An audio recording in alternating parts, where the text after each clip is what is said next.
Olá, pessoal, boa noite. Tudo bem com vocês?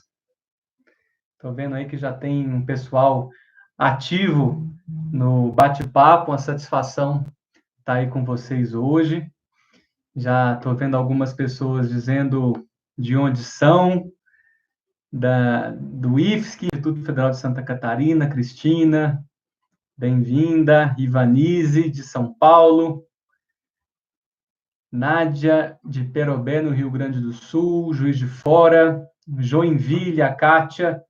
Raquel, de Florianópolis. Mubra, de Joinville. O pessoal do Sul fazendo presença aí nessa live. Ana Carolina, de Araçatuba. Legal. Juliana, de Canoas. Salete, de Porto Alegre. Poços de Caldas, minha conterrânea mineira Regiane. Legal. Araguaína, Tocantins, Juliane. Muito legal, pessoal. Não vou falar todo mundo, mas muito bacana. Baixada Grande da Bahia, aí eu estou vendo agora o Josevaldo aí, representante do Nordeste. Ex-aluna, Caroline, que legal. Muito bom, pessoal. Vi que a Renata Mourão está aí também. Eva Brown. Um prazer, a gente teve contato a partir de algumas outros encontros, né? Alícia de Ribeirão, que alegria vê-la por aqui. Bom, pessoal, eu não vou falar um por um, mas só para dizer que é uma satisfação estar aqui com vocês hoje, né? Tem ex-orientandas, inclusive a Larissa chegando por aí. É muito, muito bom, né? Especialmente em momentos como esse que a gente está vivendo, ter essa acolhida e pessoas envolvidas nesse tipo de iniciativa, que eu acho que é uma forma também da gente se aproximar, criar alternativas nisso que a gente está vivendo, né? Que é algo sumamente novo, né? Possivelmente na nossa geração a gente não passou por algo semelhante. Eu acho que na verdade de ninguém que está vivo, né? Ninguém passou por algo semelhante ao que a gente está passando agora. Então essas são formas, né? Vias da gente tentar buscar tanto um contato, né? Buscar uma forma de iluminar as ideias, de trocar ideias, de tentar, a partir de algumas elaborações, a partir de algumas reflexões, e fazendo um pouco sentido de tudo isso que a gente está vivendo, de modo a minimamente ir transitando pelos desafios que implica viver isso, né? Então, bem-vindas e bem-vindos, né, a esse encontro. Eu queria começar falando um pouco que essa é uma live feita em parceria com o Senat, né? O Senat é o Centro Educacional Novas Abordagens Terapêuticas, que é um centro cujo fundador e coordenador é o Pablo Valente, que está aqui com a gente também, que tem organizado uma série de atividades nacionais e fóruns internacionais também de saúde mental, numa perspectiva bem interessante contra a hegemônica, né, contra a patologização, contra a individualização dos processos, e tentando colocar diferentes abordagens críticas, abordagens que são inovadoras e, ao mesmo tempo, bastante sustentadas cientificamente em diálogo, né? Então, o Senat tem sido responsável aí pela criação de uma rede de profissionais, de usuários de serviços, de pessoas em sofrimento, familiares, né? Então, um pouco rompe com a ideia também de uma academia fechada, enfim, rompe com a ideia de discussões técnicas e especialistas fechadas que não transitam por outras formas de saber, né?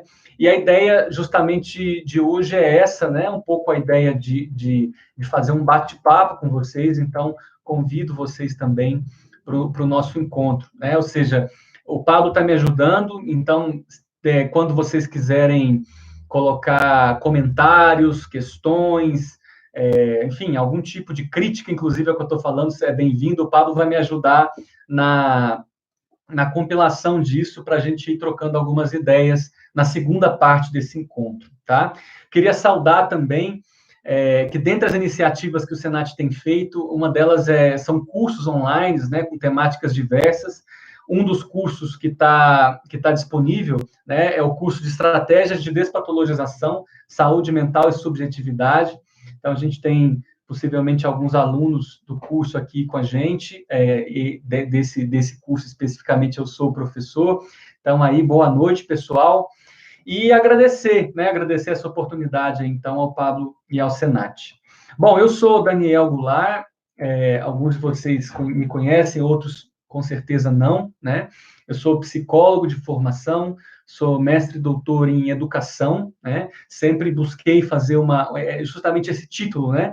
De saúde mental, educação e subjetividade, tem sido eixos com os quais eu venho trabalhado, tanto na minha formação como pesquisador, em grupos de pesquisa que eu tenho hoje em dia, em orientações, né, em trabalhos de extensão. Então, tem sido eixos que eu busco articular e um pouco esse vai guiar um pouco a minha fala para vocês hoje, né? Atualmente, eu sou professor adjunto da Faculdade de Educação da Universidade de Brasília, da UNB, e também professor colaborador do mestrado em Psicologia do Centro Universitário de Brasília, UniCeub, onde eu trabalhei um bom tempo, inclusive, onde eu tenho queridas alunas que estão aí com a gente hoje.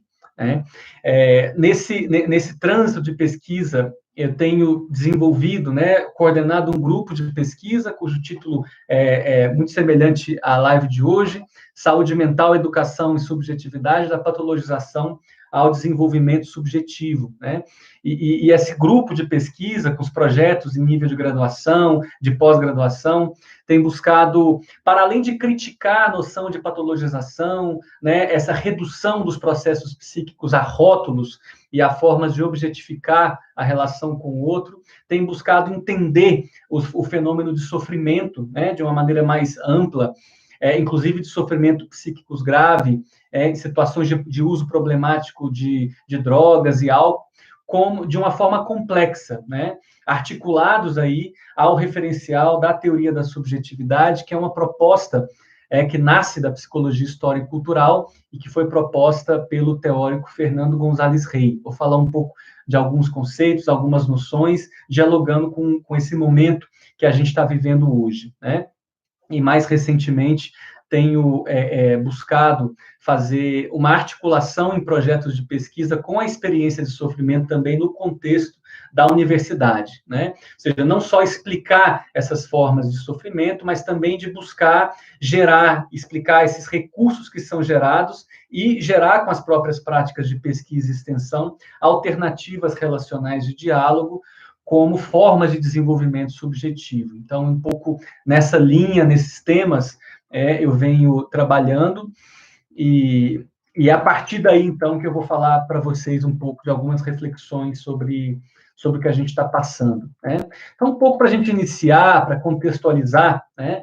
Eu pretendo falar em torno de 30, 35 minutos máximo, depois a gente tem um tempo de conversa. Então, como eu disse, nesse momento vocês são convidadas e convidados a trazer questões, comentários, críticas, e depois eu vou tentar, à medida do possível, com a limitação da tecnologia aqui também, entrar numa troca de ideias com vocês, certo?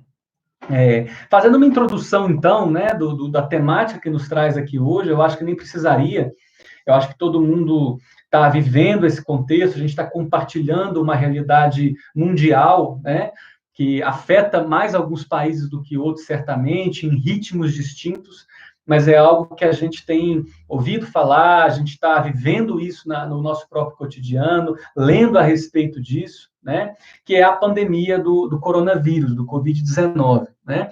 Que é importante dizer que não é, ou pelo menos ainda não é, né, a mais grave da nossa história, não é a que mais matou pessoas, por enquanto, da nossa história. Mas talvez, e isso é um fato importante, talvez seja a mobilização planetária em função de uma pandemia em uma escalada sem precedentes, né? E os desdobramentos que isso vem gerando seja algo bastante inédito, né, na nossa história. Claro que a gente pode analisar e abordar esse fenômeno, esse contexto, de uma multiplicidade de formas, né? E algo que a gente vai abordar aqui, nessa discussão aqui, é justamente a forma como se trata de uma situação ansiógena, né? Ou seja, é uma situação extremamente ansiógena, que rompe com certos parâmetros cotidianos com os quais estamos habituados, né? Claro, e definitivamente não acontece esse geração de ansiedade não acontece para todos da mesma forma, como eu vou argumentar. Esse é um processo sumamente singular, que tem a ver com os recursos que a gente tem para lidar com isso, enquanto indivíduos, enquanto grupo social. Isso faz uma articulação dessa discussão de saúde mental, articulada às dimensões da política, da comunidade, né? Mas definitivamente é uma situação muito séria, a gente sente que é uma situação séria, né? E nesse contexto, algo com o qual a gente está tendo que lidar, que eu acho que é uma científica, é a questão do isolamento físico, né? Que muitas vezes, nem sempre, mas muitas vezes se traduz em isolamento social, né? Então, essa chamada quarentena, que tem sido adotada de formas muito diferentes, né? Ora com mais rigor, como nos países orientais, né? China, Coreia do Sul, por exemplo, e em alguns países da Europa também, da América Latina, como a Argentina, adotaram essa quarentena com mais rigor, e outras de formas mais brandas, né? Como a gente tem vivido isso aqui no Brasil. E claro que dentro do Brasil também a gente tem situações sumamente diferentes, né? Por exemplo, situações de crianças, e começou a chover aqui, deixa eu fechar essa janela aqui, situações de crianças, a gente tem pessoas em casa sem condições de trabalhar, né? Ou pessoas em situação de rua que nem tem uma casa, né? Muitas vezes pede, fica em casa, e quem não tem a casa, né? Quem está numa situação de vulnerabilidade extrema, né? Pessoas que perderam trabalho, né? Pessoas que estão trabalhando em casa muitas vezes mais do que antes da pandemia, né? Enfim, pessoas que estão trabalhando expostas ao risco de infecção por estarem na linha de frente do serviço, idosos que seguramente são pessoas que fazem parte de um grupo, né, de risco de desdobramentos mais problemáticos da infecção. Então, enfim, a gente tem uma diversidade dentro do nosso país, mas o fato, né, é que dentro dessa diversidade, isso tem levado a uma enorme massa de população à privação, né, de atividades que eram até então costumeiras, né, impondo certo confinamento num local físico, né, quem tem esse direito básico da moradia assegurado. Então, isso nos leva a reflexões, sem dúvida nenhuma, da maior importância, do meu ponto de vista. O que nós estamos vivendo, né? O que isso significa nessa tríade, nessa relação saúde mental, educação e subjetividade, né? E esse título, né, para além dos reducionismos do momento, é algo também que eu gostaria de começar por aí, né? Quais são alguns dos reducionismos que eu venho percebendo, né, quando se aborda essa dimensão da saúde mental? Que tipo de reducionismo tem sido feito? E vou trazer alguns, talvez vocês possam elencar outros aí, né? Primeiro, uma certa tendência a psicopatologizar o posicionamento do outro, né? Esse é um raciocínio sumamente chamativo, né? Porque oferece certas categorias que enquadram as pessoas e nos deixa relativamente tranquilos, né? Por oferecer respostas ao que está acontecendo, né? Mas essa é uma tendência que termina sendo bastante arriscada e, inclusive, muitas vezes preconceituosa, né? Isso eu queria chamar a atenção de vocês. Então, por exemplo, considerar certos posicionamentos políticos, né, frequentemente da nossa autoridade máxima da República, como delirantes, né? Em geral, o que eu tenho percebido, inclusive em textos de especialistas, né, é que isso não é feito com devido cuidado. E não é feito como uma forma de avançar sobre um raciocínio, de uma possibilidade analítica, dinâmica, complexa, né? Mas é como uma forma de aplacar a discussão, oferecendo uma conclusão, né? Então, fulano está delirando, ou seguidores de fulano estão delirando, né? E aí logo vem a máxima. Então, é impossível dialogar ou ter relações com quem delira, né? Também aplicando o raciocínio aí a familiares, que eventualmente a gente tem que dialogar e transitar. E eu penso que isso seja falso, né? É falso. Por quê? Porque isso, de alguma forma, mitifica e objetifica e estigmatiza a própria condição do delírio, né? É certo que o delírio, né, tal como tem sido, de alguma forma, conceituado nos manuais de psicopatologia, ele tem uma certa lógica interna, né? Ele é uma produção que tem a sua certa estrutura de explicação, ele tem, de alguma forma, uma certa resistência a argumentos racionais contra ele. Agora, dizer que as pessoas que passam por delírios são incapazes da gente se comunicar, da gente se relacionar, da gente trocar, falso, né? Inclusive, a gente tem recentemente um artigo com a Renata Mourão que discute justamente isso, o delírio para além da lógica da patologia, né? Uma reflexão a partir da teoria da subjetividade. Como, primeiro, é super difícil da gente, muitas vezes, determinar essa fronteira entre delírio e realidade, né? Ou seja, a gente vive algumas situações costumeiras na vida, a própria situação do ciúme, né? A própria situação de sentir competição em relação ao outro, que são processos relativamente delirantes, né? E a gente tem também processos delirantes definidos nos quadros de psicopatologia, com os quais, pessoas com as quais a gente consegue muito bem criar um vínculo, criar formas de comunicação, criar recursos relacionais para considerar o conteúdo e as produções desses delírios como sendo significativas, né? Enfim, então eu penso que esse é um estereótipo, por um lado, da própria noção de delírio, né? O delírio como oposto à razão, à desrazão, e que culmina na objetificação do outro, né? Não deixa de ser uma postura manicomial, né? E francamente, assumir que certas figuras da nossa política atual são loucas, eu acho que é um desrespeito com a loucura, sabe? A loucura é muito mais interessante do que isso, né? Isso, por outro lado, essa é uma tentativa também arriscada do ponto de vista político e social, porque é uma forma de ridicularizar e é uma forma de não levar a sério certos posicionamentos. E eu acho que a gente precisa levar bastante a sério esses posicionamentos, né? Pois, em última instância, né, isso é bem importante de falar, são quem está controlando boa parte das rédeas do mundo atualmente, né? Então, essa psicopatologização da política, isso não é novidade, né? Talvez vocês se lembram, na época da Dilma, por exemplo, ficavam falando do descontrole de humor dela, né? É muito comum falar que o fulano é exaltado, que é narcisista, enfim, coisas desse tipo, né? Que, do meu ponto de vista, termina muitas vezes se furtando ao exercício da própria política, ao debate, ao enfrentamento, né? E a um movimento vivo que nos faça superar essas posições, né? Então, por um lado, essa psicopatologização, acho que é um reducionismo muito grande dessa discussão, né?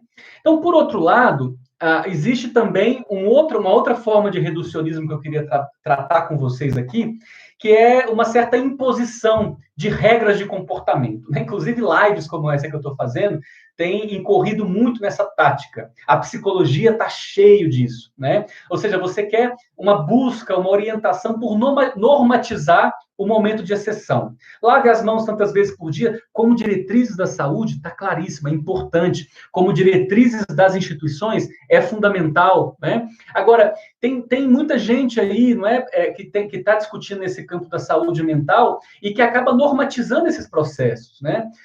Faça tantas coisas tantas vezes por dia, faça exercício 3 vezes por dia, pratica yoga, pratica meditação, mindfulness, e assim por diante, como se fossem recursos para a gente, de alguma forma, voltar à normalidade, voltar à vida normal, sabe? E uma das argumentações que eu quero ter aqui com vocês é essa. Eu acho que, e me alinho a essa perspectiva de que, enquanto planeta e humanidade, o pior que pode acontecer para a gente é retornar a uma vida normal, tendo o normal como referência do que a gente tinha antes, sabe? Eu acho que a gente pode usar essa experiência que a gente está tendo de uma forma muito mais enriquecedora e produtiva do que simplesmente pregar uma suposta normalidade aí dos processos e uma normatização dos processos, né? E isso, claro, cumpre uma função moralista e normativa, né, que várias profissões de saúde mental têm cumprido muito, né? Eu estou trazendo reflexões sobre formas da gente pensar como essas relações manicomiais também se exercem nesse contexto de pandemia, né? E uma outra discussão é a saúde mental. Historicamente, isso também não é uma novidade, mas nesse contexto adquire certos formatos.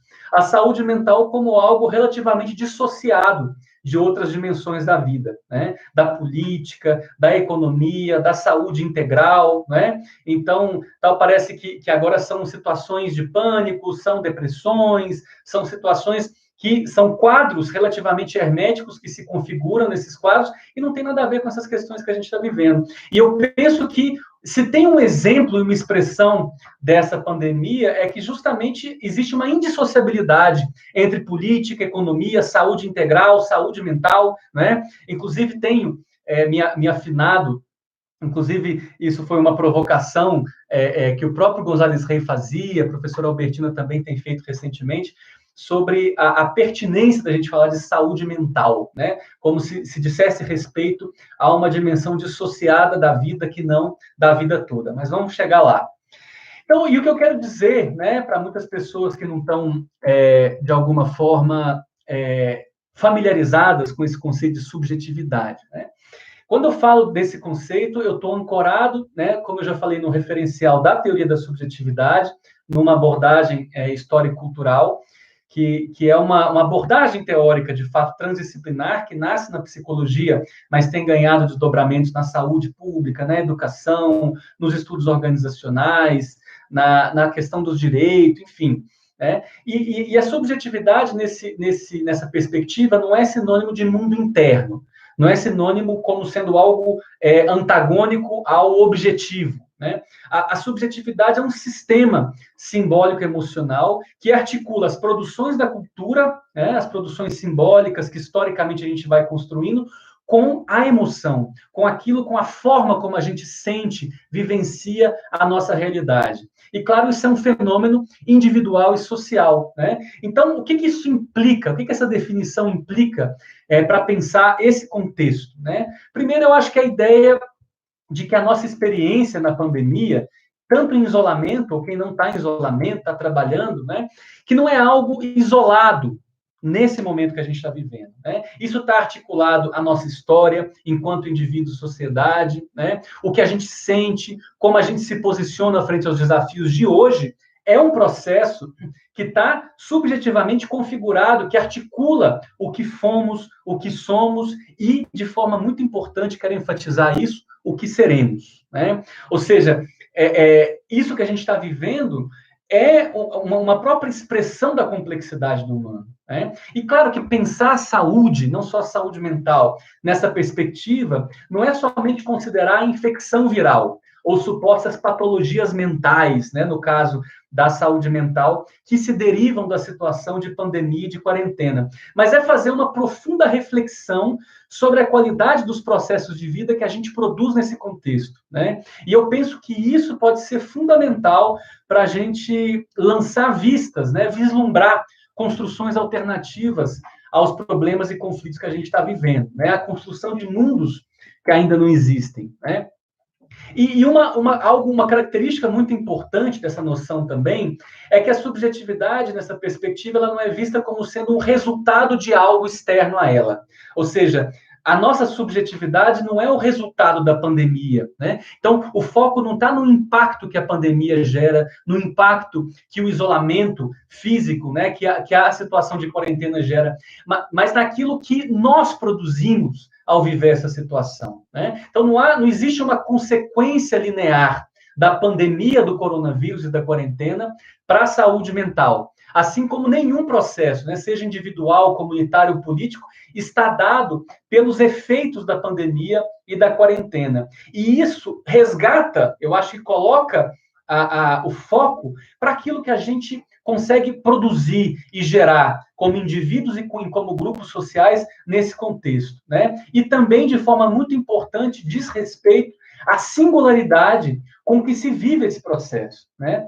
Ele se organiza, obviamente, atualmente, de formas múltiplas, né? Que expressam, né, acho que de forma contundente, essa dimensão da produção sobre o vivido, da geração sobre o vivido, para além de um efeito de uma conjuntura. Né? E a gente pode analisar isso, eu trouxe aqui alguns exemplos para refletir com vocês de como se tem gerado socialmente expressões dessa subjetividade nesse contexto que a gente está passando. Né? Então, por exemplo, a gente tem posicionamentos bastante relacionados a um certo egoísmo. Né? Isso se expressa, por exemplo, na hostilidade aos profissionais de saúde, nas reações extremas, né, de salve-se quem puder, que a gente viu em alguns países, os estoques dos supermercados acabando.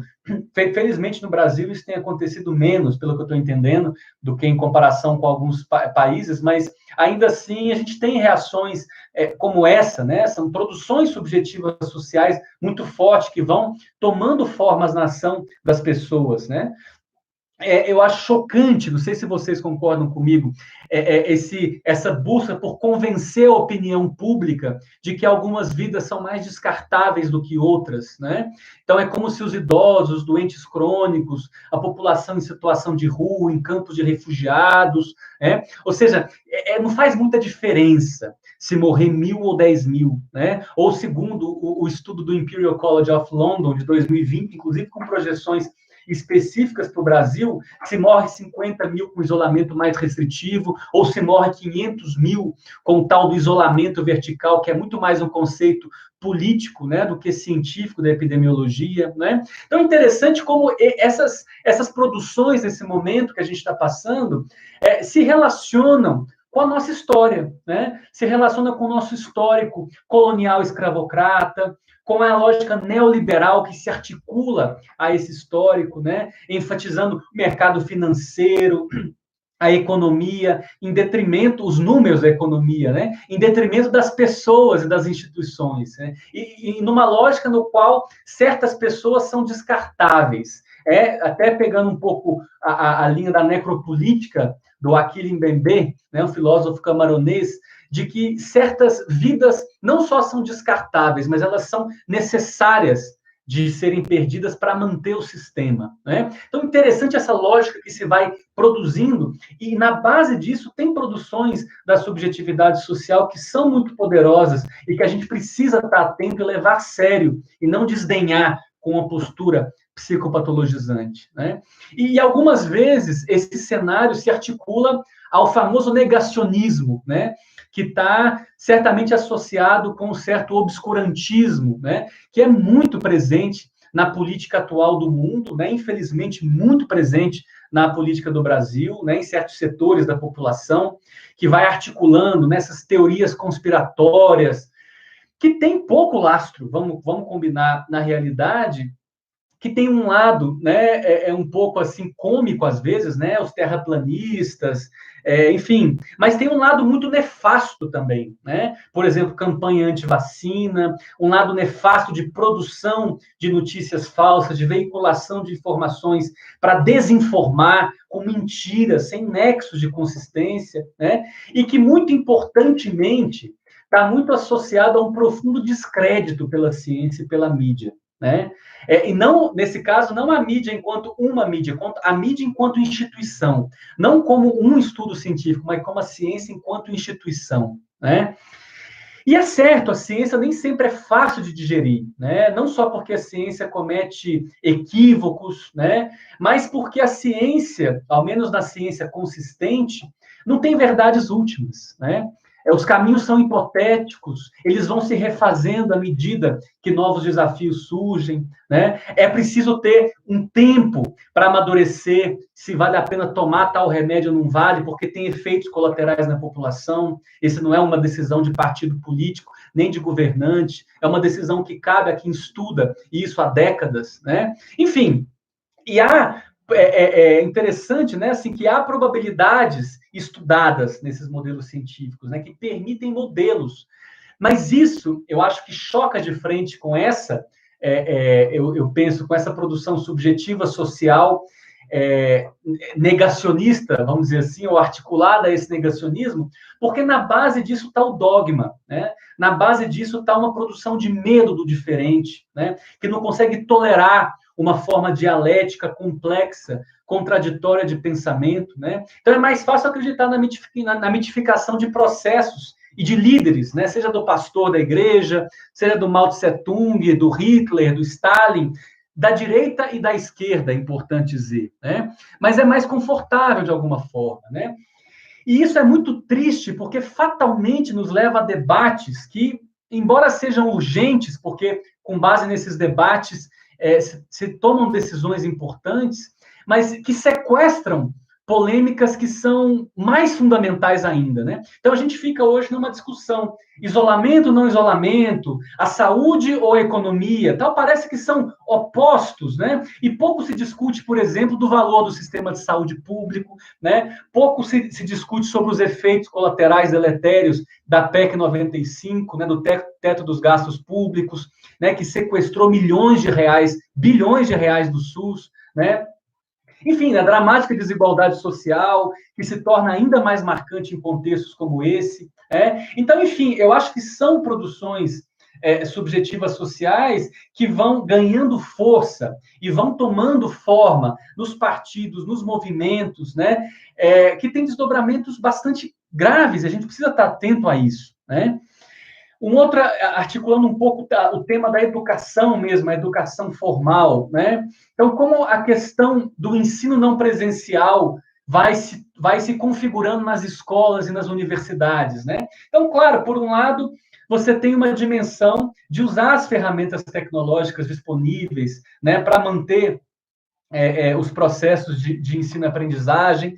Você tem, por um lado, muitas vezes, o uso criativo interessante disso, né? Mantém atividades, encontros sociais, acompanhamento do estudo em momentos de frequente isolamento social. Ou seja, eu vejo que tem várias escolas, inclusive escolas de idioma, se movimentando nessa direção.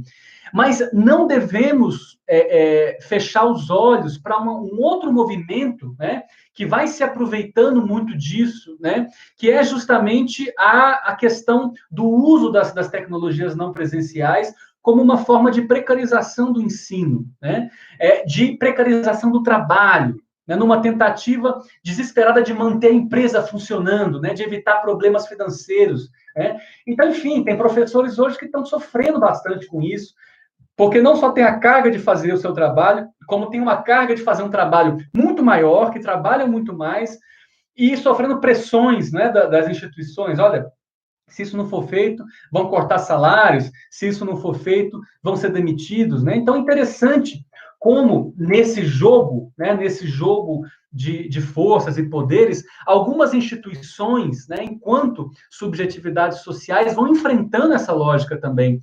As próprias universidades públicas que têm resistido a isso, né, eu falo do caso da UNB de dentro, mas como tem refletido sobre o fato de que, primeiro, nem todo mundo tem acesso a uma internet de qualidade em casa. Né? Se a gente falar num contexto de universidade pública, onde 50% da população tem uma renda familiar baixa, que muitas vezes não permite esse tipo de questão, a gente está falando de excluir pessoas da possibilidade de acompanhamento do ensino, a gente está falando de excluir pessoas dos processos de aprendizagem. E aí tem as pessoas que vão argumentar, dizer, não, paciência, faz parte que alguns não acompanhem, né? Da mesma forma, faz parte que alguns morram, né? Acontece. A gente está na chuva, alguns vão se afogar, não é? Então, assim, é uma lógica profundamente excludente que vai se formando, que está assentada nessa forma neoliberal da educação também, que eu acho que é bastante séria, né? Enfim, e entre outras produções subjetivas possíveis, né? E também, claro, eu não podia deixar de falar isso, pessoas, indivíduos, né? Que, em função de vários processos, se fragilizam muito nesses momentos, com quadros de ansiedade, de pânico, de depressão, pessoas que começam a fazer uso problemático de álcool e outras drogas, situações de isolamento físico em família, que muitas vezes culminam em violência doméstica, né? E vale aqui ressaltar também como a insegurança trabalhista, os eventuais enfraquecimentos dos tecidos sociais, como isso vai se configurando muitas vezes. É interessante que as pessoas, às vezes, utilizam os próprios recursos individuais do dia a dia, né? Seja o álcool, seja a droga, seja a medicação para dormir, etc., e começa a se intensificar esse uso, né? O que geralmente leva a situações que não ajudam nesse momento, né? Agora, é muito importante a gente estar atento ao fato de que a gente não sofre igual, né? De que, de novo, não é a pandemia, não é o isolamento que torna certas produções de sofrimento tal, X, Y, Z, né? Essas produções são singulares, né? E a gente precisa fazer um esforço para, ao interpretar ao tentar entender o que está acontecendo com as pessoas que estão nessas situações de sofrimento, não incorrer no risco de psicologizar essas circunstâncias, né, como sendo da esfera da saúde mental e exclusivamente, né, e dissociar desses outros dimensões que estão se articulando complexamente a isso, né.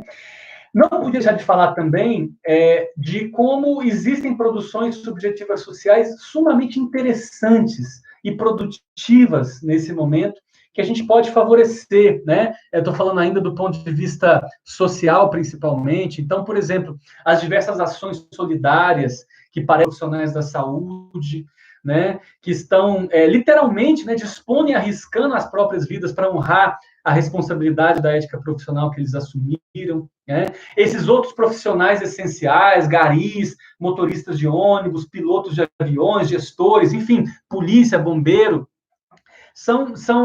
eu acho que o reconhecimento disso, a forma como isso tem mobilizado alguns processos, são muito interessantes, né? E eu acho que, e aí bem importante, eu acho que produções subjetivas relacionadas à busca por reflexões, iniciativas que são orientadas à transformação de processos, tanto durante a pandemia como também após a crise pandêmica, né? Que todo mundo anseia por isso, né? Mas eu acho que aí entra justamente a questão da emergência do sujeito, que eu acho que é um aspecto fundamental da gente levar em consideração nesse momento. Eu acho que a educação, e aí eu estou falando da educação formal, né, das escolas, das universidades, mas também de relações dialógicas orientadas ao desenvolvimento, né, humano, de maneira geral, eu acho que pode favorecer muito, né? E a gente poderia se fazer a pergunta, né, passando para a última parte da minha fala aqui, quais seriam essas possibilidades nossas, né, de emergir como sujeito dessa situação? E aí eu retomo o conceito de sujeito de González Rey, dentro da teoria da subjetividade, que o sujeito é aquele que abre novas vias de subjetivação alternativas à normatização em um certo contexto, né? Ou seja, como pensar para além desses reducionismos, como, de alguma forma, abrir e nos posicionar de formas criativas, ativas, dentro desses contextos que muitas vezes nos levam novamente para diferentes formas de normatização, mesmo a gente estando em situações de exceção, né? E aí eu acho que a gente tem uma dimensão individual muito importante nisso, né? Eu acho que é muito importante integrar ou buscar integrar o que a gente está vivendo nessa situação, né, de quarentena, de isolamento, aquilo que a gente é, né? Aquela questão de você não colocar sua vida dentro disso, né? Mas como isso pode se articular a projetos individuais e sociais com os quais a gente está engajado, seja na prática profissional, no voluntariado, no campo da pesquisa, né? Eu acho que é interessante pensar que esses momentos de quarentena, eles podem trazer certas angústias, aflições, medos, né?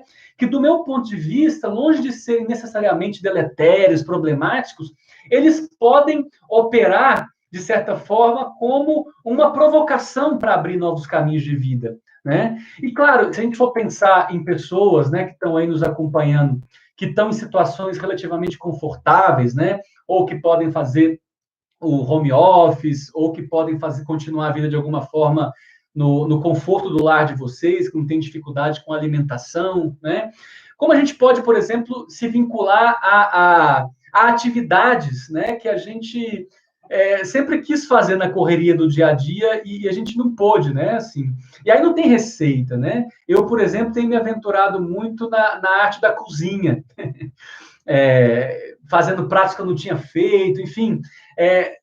Eu acho que é interessante isso, sabe? De pensar, de se projetar para fora desse momento, né? Quando voltar à vida como ela é, né? Quando voltar à vida do dia a dia, que tipo de processo, projeto eu quero ter desenvolvido nesse período? Eu acho que é uma boa questão para a gente se fazer, né? Algumas pessoas entrar na leitura, por exemplo, né? Ler livros que não leu, avançar em alguns projetos, né? Recentemente, meu pai me falou que ele está aproveitando. Meu pai é dentista, minha mãe não estão podendo exercer o trabalho deles fora de casa. Meu pai falou: estou organizando tudo que tinha 10 anos que eu queria organizar dentro de casa e não conseguia, né? Limpando o armário e tal, não sei o quê, consertando. Quer dizer, não são dicas, mas são reflexões que eu acho que valem a pena, né? Para a gente, de alguma forma, não se limitar ou circunscrever as nossas possibilidades àquilo que a gente está sendo, de fato, restrito, né? Então, nesse sentido, a gente pode, inclusive, experimentar, né? Eu achei interessante algumas reflexões, que esse é um experimento social, né? A gente, muitas vezes, nessa vida de gincana que a gente, às vezes, leva, né? Faz isso, faz aquilo, deixa o filho na escola, vai trabalhar, faz comida tal, vai no restaurante. A gente fala, nossa, que bom seria mais tempo com a família, né? Que bom seria mais tempo com a esposa, com o esposo. Chegou a hora. E isso nem sempre é fácil, né? Às vezes é difícil, às vezes surgem conflitos, surgem dificuldades, né? Enfim, a gente está tendo essa experiência de, por uma questão externa, né, viver processos que a gente idealiza fora e às vezes não tem como, né? E isso nos leva também a uma nova relação com o tempo, né? Ou seja, você tem uma nova forma de se organizar na vida. Claro, tem gente que entra numa questão de ficar lendo informações atrás de informação, e a boa informação é fundamental. E nesse momento faço uma defesa da instituição da mídia como sendo absolutamente fundamental como um veículo de informações de qualidade. Claro que a gente tem informações de má qualidade também, mas fundamental a gente se informar com qualidade para a gente ir transitando e tendo elementos simbólicos para se posicionar frente a essas questões. Mas, enfim, tudo que eu estou dizendo, aqui do ponto de vista individual, não necessariamente esse período de isolamento ele diz respeito à solidão, né? Às vezes ele tem essa dimensão da solitude, né? Eu posso suportar estar sozinho, eu posso fazer processos com qualidade nesse tempo, né? Tem sido muito interessante acompanhar a forma, eu mesmo tenho vivido isso, reuniões virtuais com quem a gente sempre pôde fazer reuniões virtuais, mas que por diversas razões não fazia antes, né? Eu tenho um amigo que mora em Luxemburgo, por exemplo, propôs, olha, vamos tomar uma cerveja junto sábado à tarde? E interessante, a gente fez isso, a gente podia ter feito isso antes, não tinha feito, né? Então é interessante a gente pensar em como aproveitar isso. Eu acho que é uma forma de redução, né, muitas vezes dessa roda viva da ansiedade, da restrição, da limitação, né? E sem receita de bolo, né? Mas buscando formas de nos conectar a nós mesmos e à situação social que a gente está vivendo. E queria terminar as reflexões dizendo da possibilidade de emergência do sujeito social, né, que também tem nessa dimensão da crise como oportunidade. Né? Então, é interessante pensar em necessidades e possibilidades de mudanças culturais e políticas que estão escancaradas com essa situação da pandemia. Né?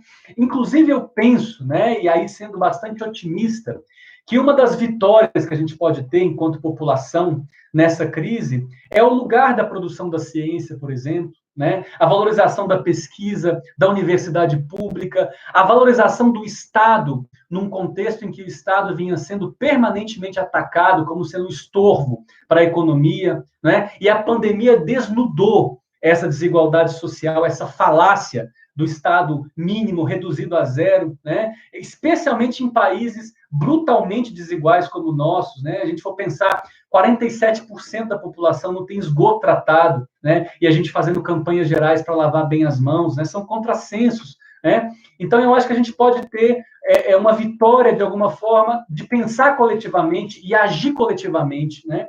Que é um contrassenso abismal com a individualidade neoliberal, né?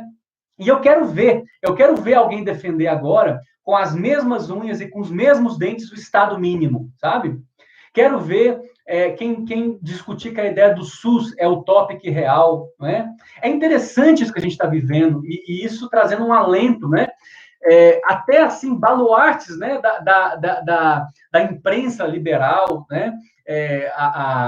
A Eliane Brum estava trazendo uma reflexão sobre isso num artigo recente, o The Economist, o Financial Times, né, que foram nascidos no berço do capitalismo, que têm anunciado que é preciso dar um passo atrás, né, que pensar o bem-estar social é prioritário em relação às questões econômicas agora dos números, né? Então a gente tem assistido figuras, processos sumamente interessantes. Estados Unidos, o maior pacote de apoio social, de bem-estar social da história moderna, não é?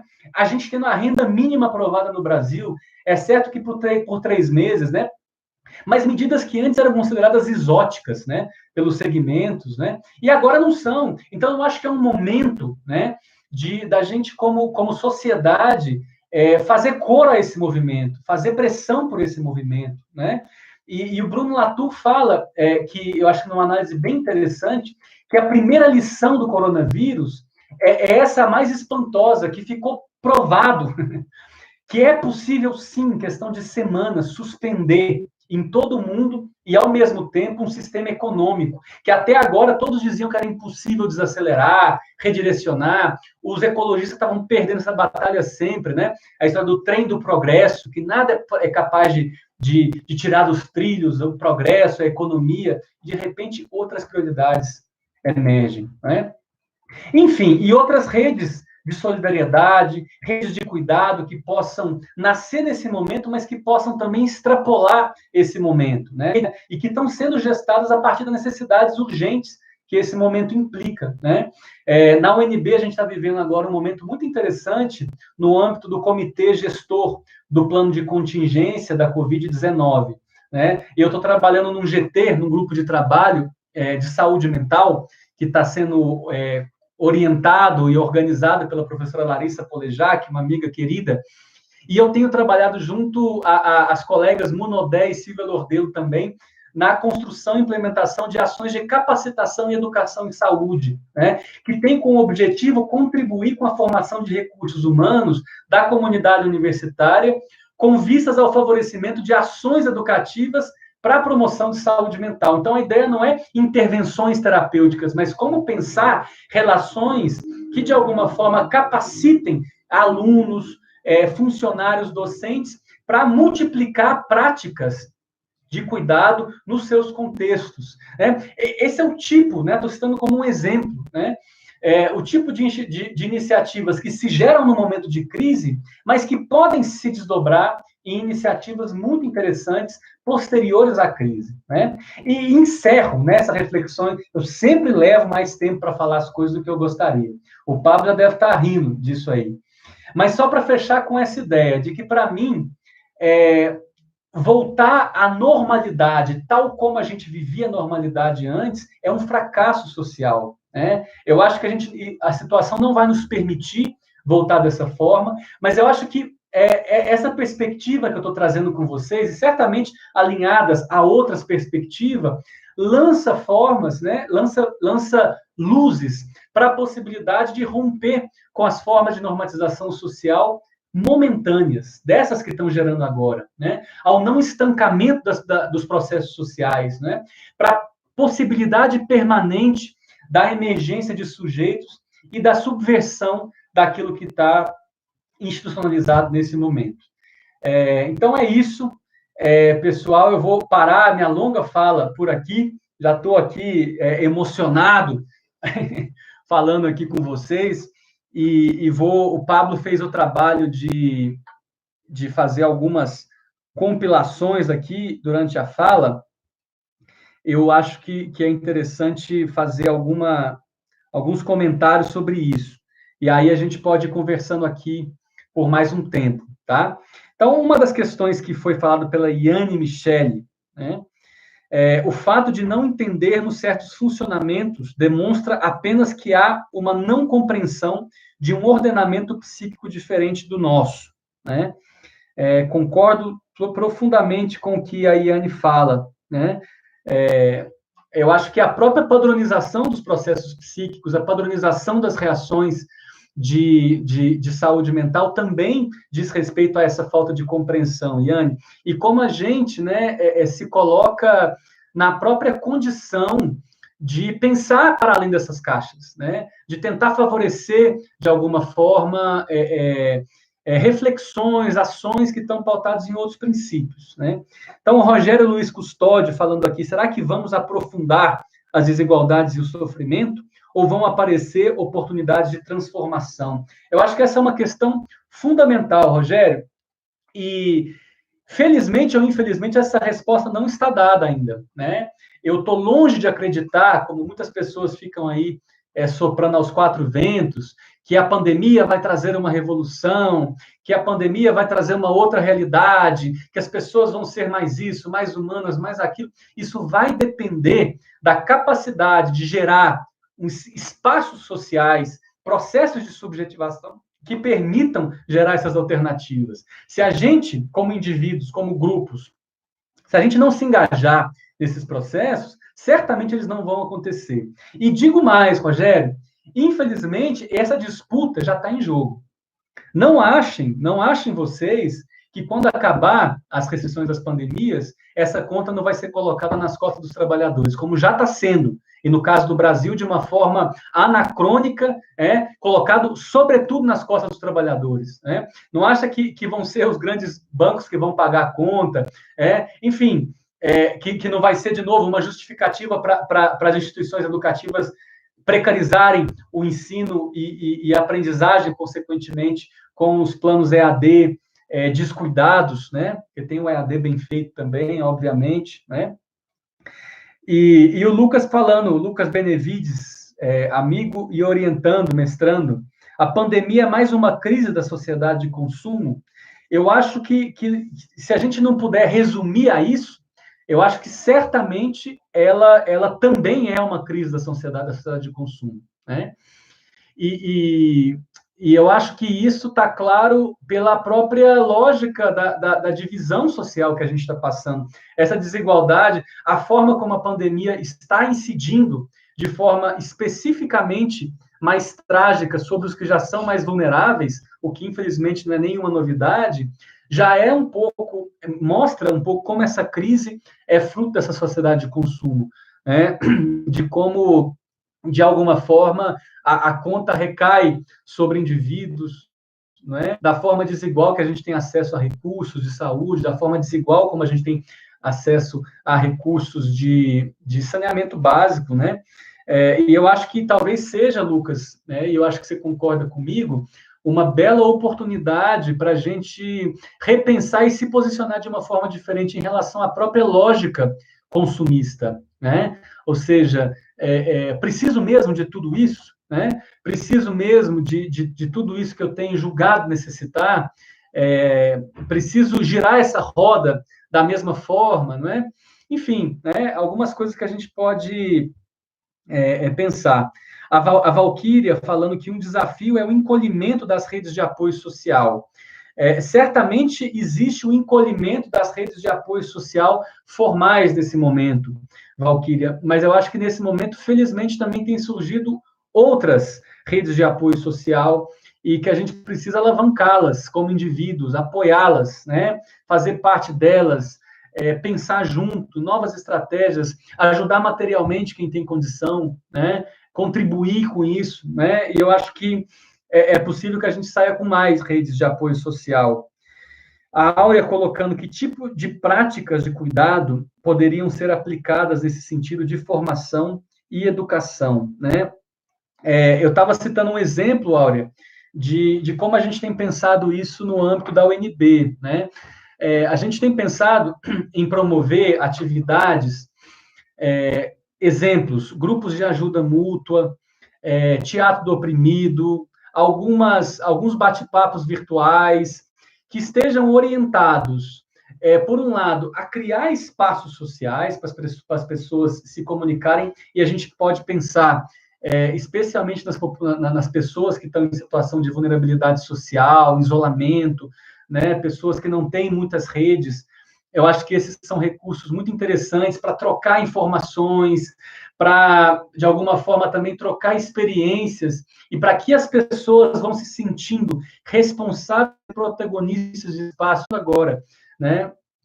Alunos, por exemplo, da UNB, a gente tem aproximadamente 150 estudantes hoje morando na moradia universitária, né? Alguns deles distanciados da família, sem condições, enfim, de acesso, né? Isolados, muito isolados, fazendo diversos quadros complexos, né, de saúde mental. E como iniciativas como essa não somente oferecem ações voltadas para o bem-estar deles, mas os tornam também capazes de gerar práticas orientadas a fazer isso com outras pessoas, sabe? A multiplicar alternativas como essas. Eu acho que isso é bem interessante. A Marta falando, dá para refletir sobre a sociedade de controle versus aniquilamento da subjetividade versus sistema adoecido, né? Marta, eu concordo com você, mas eu tenho também um contraponto de que, felizmente, a subjetividade enquanto sistema humano, enquanto essa qualidade que a gente gera ao viver os processos, ela é impossível de ser aniquilada, porque ela é a própria forma como a gente vivencia as situações na cultura, né? Nas situações de maior restrição, nos regimes mais totalitários, que mais se busca esse aniquilamento, né?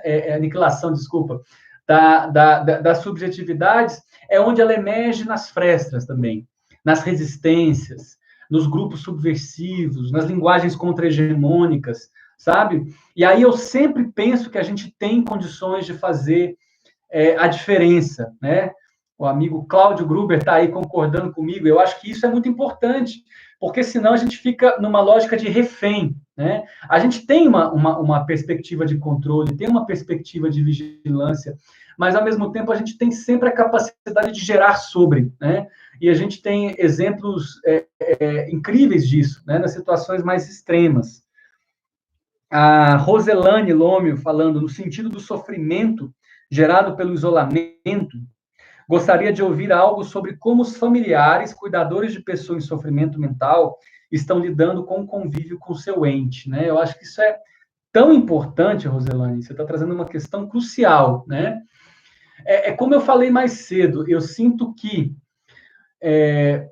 por um lado, a dificuldades e fragilidades que os indivíduos carregam em sua história, elas tendem a ser acentuadas em momentos como esse, em momentos nos quais a gente se vê, de alguma forma, privados de certos recursos sociais e certos recursos institucionais com os quais a gente conta no dia a dia, né? Então, é muito provável que pessoas que já tenham problemas de saúde mental, historicamente, elas passem por esse processo que a gente está vivendo de forma muito dramática, né? De forma muito dramática. E eu lamento muito por isso. Agora, eu penso que a gente pode, à medida do possível, tentar romper com o isolamento social, né? Não estou falando do isolamento físico, mas romper com o isolamento social, né? Buscar essas redes de apoio virtuais, por exemplo, né? Buscar projetos intrafamiliares, né? Orientados a uma perspectiva de futuro, sabe? Aquilo que toca a pessoa, aquilo que de alguma forma a pessoa tem familiaridade, pode ser com a escrita, pode ser com a música, pode ser com o próprio voluntarismo, né? Você pode voluntariar em algumas iniciativas que existem. Existem formas, né? Que eu penso que é possível mitigar essas situações de crise, né? E a presença passa por aí, né? Não penso que seria possível aplacar o sofrimento, né? Não penso que seria possível, de alguma forma, tirar isso com a mão, mas é possível, sem dúvida nenhuma, criar redes, eu acredito muito nisso, que estão orientadas à construção de possibilidades, né? A Yane falando que tem a impressão que, de alguma forma, alguns têm despertado para o exercício da cidadania. Seria interessante uma live sobre cidadania em tempos de crise. Eu acho ótimo. E não só, Yane, para falar sobre isso, né?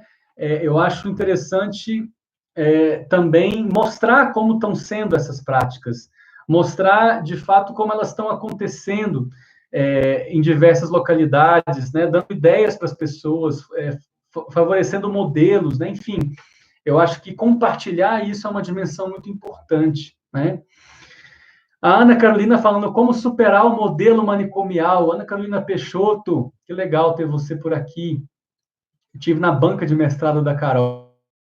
Como superar o modelo manicomial em tempos de isolamento social? Uma das principais contribuições da luta antimanicomial é a reinserção. E é um desafio enorme, sem dúvida nenhuma.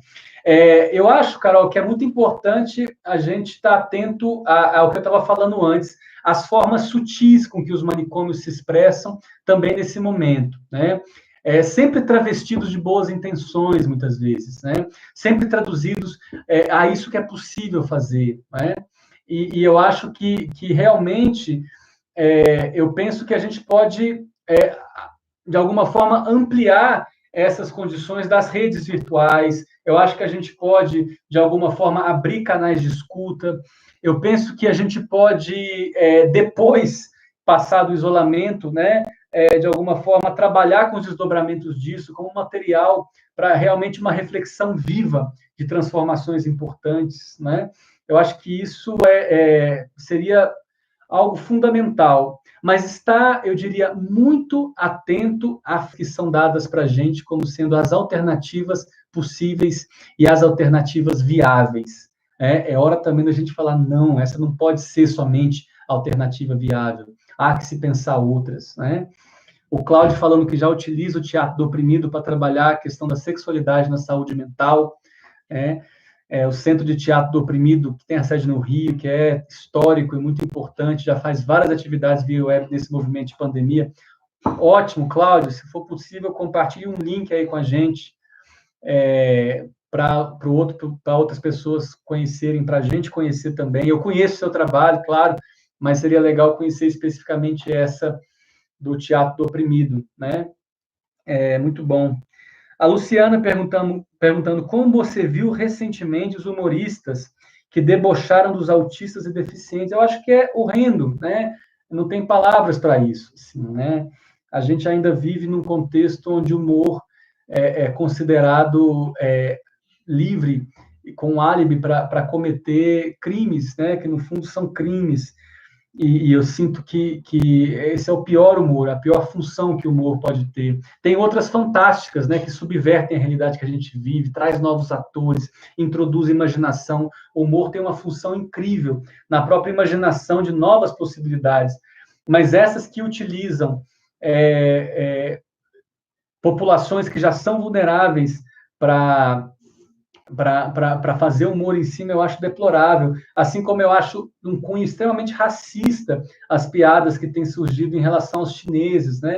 De falar do vírus chinês, ou de falar na linguagem que supostamente os chineses falam com sotaque, são formas profundamente descabidas para esse momento, quando a gente tem que estar pensando coisas tão mais sérias, tão mais importantes, e a gente está preso nesse tipo de disputa, de picuinha, que, como eu disse, distrai e nos impede de fazer a discussão daquilo que mais importa, né? A Liliane, de fato, colocar determinadas figuras públicas no mesmo patamar da loucura, além de ser reducionista, é injusto com quem, de fato, é portador de um transtorno mental, né? Eu acho que é uma forma, né? Que se tem, fala assim, quem é seguidor de fulano é delirante, né? Que diz respeito com as pessoas que passam por esse fenômeno, sem dúvida nenhuma, até porque se parte de uma premissa estigmatizante já para falar da questão do delírio, né? Então, concordo muito com isso, né? No entanto, não há como não pensar nas estruturas de cada sujeito para entender a postura de determinados políticos e a onda fascista, né? A Liliane está trazendo. Penso, né, Liliane, que realmente você pode lançar mão de recursos teóricos para fazer leituras das situações, desde que isso não ingesse o pensamento e não ingesse a possibilidade de debate, sabe? Tradicionalmente, a forma como as estruturas psíquicas ou as estruturas psicopatológicas têm sido usadas para classificar esse tipo de fenômeno, infelizmente, não é numa perspectiva de abrir o campo de reflexão, é numa perspectiva de encerrá-lo, sabe? Não sei se você concorda, esse é o meu posicionamento, numa perspectiva de isolar o problema e, não, esse é um problema de saúde mental, não vou nem discutir, isso não vale muito a pena, sabe? E isso é atualizado cotidianamente nos serviços de saúde mental, inclusive, né? Fulano tem uma estrutura histérica, fulano tem uma estrutura tal, né? E isso muitas vezes se faz um uso como uma forma de esquivar os desafios possíveis de um diálogo com essas pessoas. E eu sou um eterno defensor das possibilidades educativas das relações dialógicas para o desenvolvimento subjetivo. E acredito, sim, que as pessoas, por mais que tenham determinadas supostas organizações, você está chamando de estruturas do sujeito, elas têm a possibilidade de se desenvolver, e creio que não é essa perspectiva que muitas vezes se faz quando se utiliza esse léxico, né? Possibilidade de um olhar sobre a saúde mental num recorte étnico-racial, eu concordo bastante com essa reflexão, mas que realmente tem pessoas muito sérias estudando isso, inclusive, né? E de como incide sobre as pessoas negras, as pessoas, né, de cunho de origem indígena, por exemplo, não só os desdobramentos da pandemia, como as formas de incluí-las nos debates, nas próprias diretrizes de saúde, de uma forma muito secundária, terciária, que mostra um profundo desrespeito. Apoio também essa questão.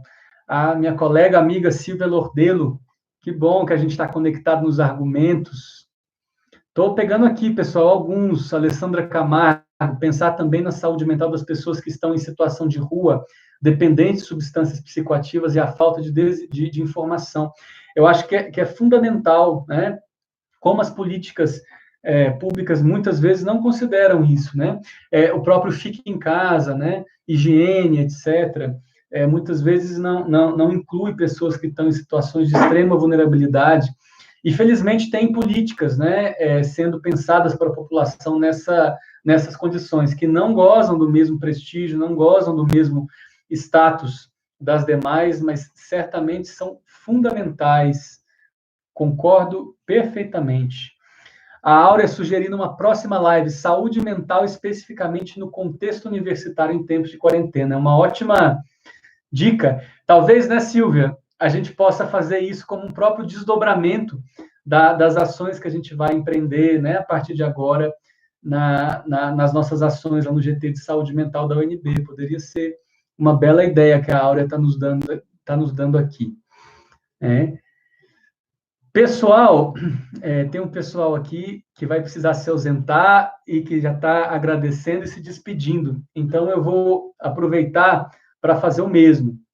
A gente já passou aí 7 minutos do prometido. Ficam muitas questões, comentários, né, como formas enfim, de dar sequência a esse diálogo. Essas são aberturas para pensar outros temas, para pensar outros desdobramentos. E fico feliz de perceber como vocês também conseguiram, entre vocês aí, né, trocar ideias, falar. Eu acho que esse é um espaço que possibilita esse tipo de intercâmbio. Então, queria agradecer mais uma vez Pablo Valente, colega e amigo aí de iniciativas como essa, ao Senat. Agradecer colegas, amigos, alunos e ex-alunos, orientandos, ex-orientandos. Cláudio aí, amigo também de iniciativas do Senat. Muito bacana ter compartilhado desse momento aqui com vocês. E é isso, pessoal. Vou encerrar, então, a transmissão, esperando que a gente possa ter novos encontros futuros, tá bom? Valeu, boa noite, continuem se cuidando e aquecendo aí as reflexões para iniciativas que possam ser bem interessantes nesse momento. Valeu, um abraço.